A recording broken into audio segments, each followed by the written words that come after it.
हादसे को 3 दिन बीत चुके थे। रोहित अब इस दुनिया में नहीं था, लेकिन कहानी यहां खत्म नहीं हुई थी। असल डर अब शुरू होने वाला था। रोहित का सबसे करीबी दोस्त उसकी मौत की खबर सुनकर टूट चुका था, लेकिन उसे एक बात बार बार परेशान कर रही थी। रोहित आखिरी बार उसी सुनसान सड़क पर क्यों गया?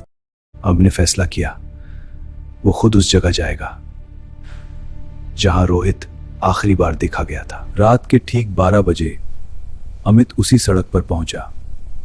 वही अंधेरा, वही सन्नाटा और वही डरावनी हवा। अचानक उसे सड़क के किनारे एक कार दिखी। वही कार, रोहित की कार। अमित धीरे धीरे कार के पास गया। उसका दिल तेजी से धड़क रहा था, जैसे कोई अनजाना खतरा पास आ रहा हो। से ही उसने कार के अंदर झांका, उसकी सांस रुक गई। शीशे पर फिर वही लिखा था। अचानक कार का दरवाजा अपने आप खुल गया।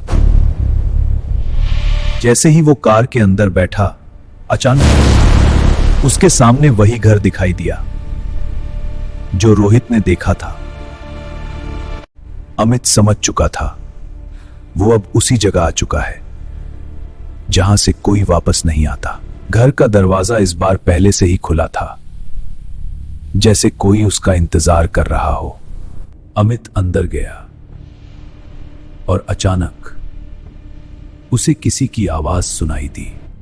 अमित, उसने आवाज पहचानी। वो रोहित की आवाज थी। इतने कांपते हुए कहा, रोहित। और तभी सीढ़ियों के ऊपर एक साया दिखाई दिया। वो धीरे धीरे नीचे आया और जैसे ही रोशनी पड़ी, अमित की चीख चीख निकल गई। वो रोहित था, लेकिन अब इंसान नहीं रहा।